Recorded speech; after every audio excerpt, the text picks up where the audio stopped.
is the meaning of PhD? Everybody laughs. How can you not laugh?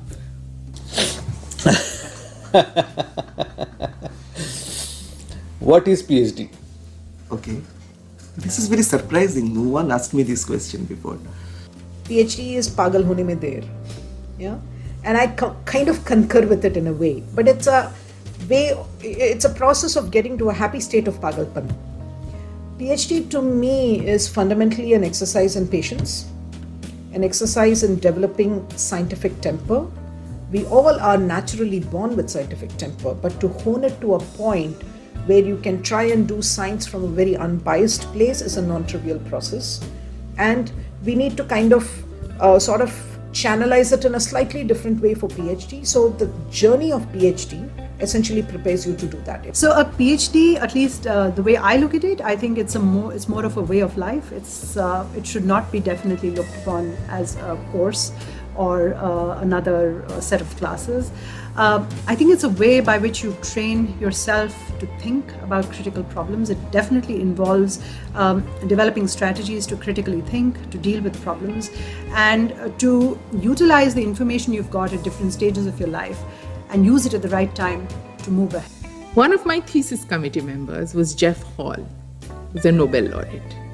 He was not a Nobel laureate when he was my thesis committee member. That happened recently. And I remember in a discussion with him, I asked him, so what do you think a PhD should accomplish? And he said, a PhD, you pick a problem and you answer it. And that sort of stayed with me. I think it's very hard to do because you can't pick a big problem. You have to pick a small problem. And it is in picking that small problem and trying to answer it, you do original research. That is, you find out something new. And I can't think of a more amazing thing to do. It's so amazing. I mean, so often what you think of as hypotheses turn out to be wrong. Sometimes techniques fail, sometimes the whole hypothesis fails, sometimes the whole idea of your project itself, which you based it on, you figure out as you do it that, you didn't think about it deeply enough, that there are many more nuances to it, and your answers are actually telling you that you should have thought about the question differently. So I like this quote, which I forget who had said this, but science is doing what everyone else has done, but seeing what no one else has seen. So PhD is all about training or figuring out from a context everything, and then trying to interpret things which people have not interpreted previously. When an apple fell from the tree, everybody had seen an apple falling. It was only Newton who figured out that there is something which is making the apple fall down and not fly up. So that is a philosophical thinking. So I say that PhD is more about developing a habit of thinking philosophical, speaking more philosophical, and expressing yourself philosophically. It is an expedition. It's a treasure hunt. Okay. You even don't know whether that treasure is there or not. Neither you nor your supervisor. Quote unquote guide. Why I call it a treasure hunt? Because of this word, the guide, right? And like any treasure hunt, you have a map. The map is your literature review, which tells you that, okay, something might be there. Your guide, who have traveled that area to some extent, have not yet found that treasure, but at least know the terrains, know which fountain can be poisonous or where can be some toxic thing, so can kind of guide you a little bit. And third thing that you need is the compass, and that is your own intuition, your own creativity. So compass, map, your guide, and then you go for an expedition in which you really don't know whether it is there, whether you will get a success or not. So that is, I call a PhD. It trains you to ask questions. More than how to answer a question, when you start your PhD, perhaps your guide tells you there's this question that I would like you to work on and so on. But at the end of the PhD, you are somebody who knows how to ask good questions. So that's what it trains you for. It trains you in something very useful in life. Asking interesting questions based on lacunae in our current knowledge learning research methodology which should be applied for answering those questions. Critical thinking of your results, comparing it with others, and if they are different, then why they are different, you have to explain that. And at the end of which you will be given a PhD, which in my opinion is only a license to practice science, just like a driving license. And to learn how to collect evidence based on a certain set of concepts and the perception of a gap between concepts and evidence, that's the purpose of a doctoral program.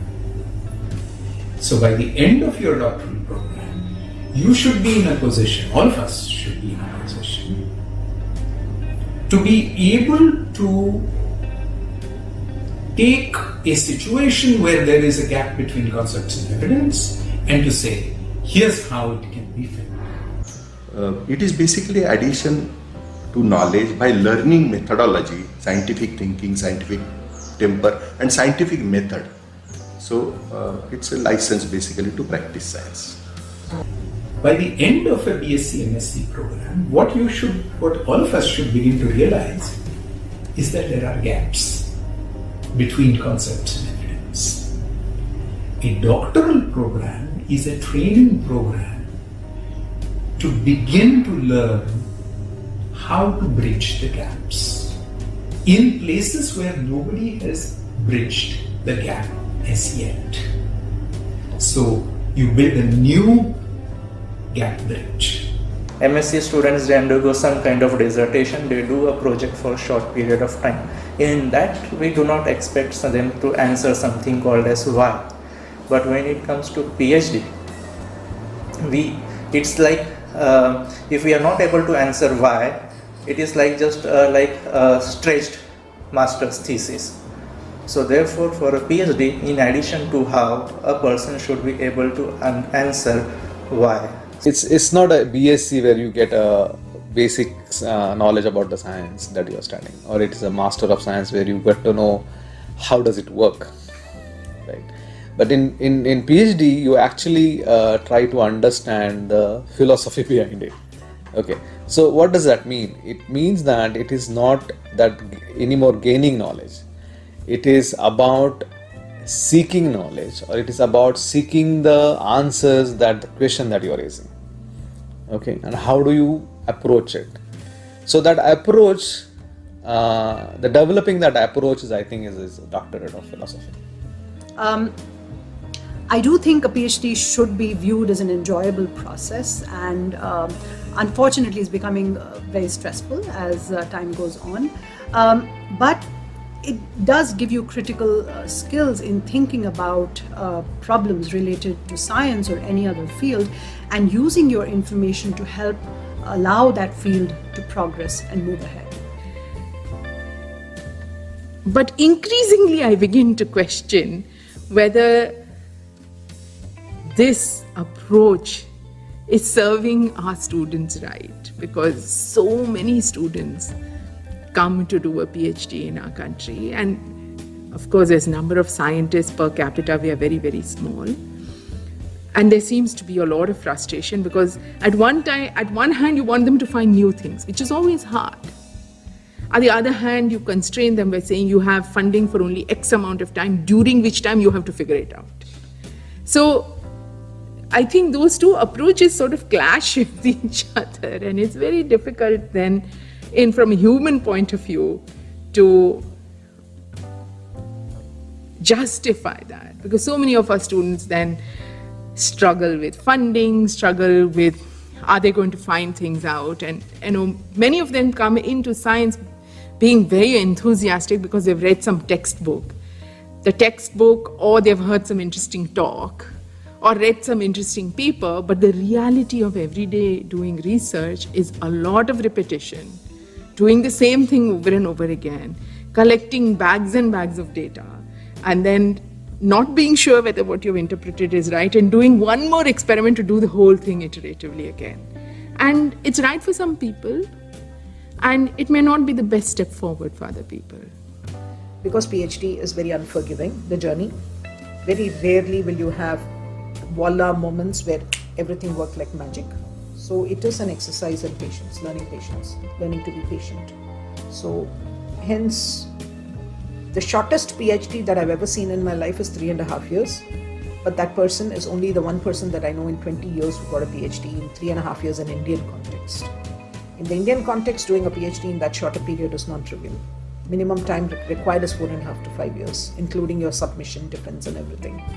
And sometimes I wonder if we as a scientific community need to reimagine the PhD.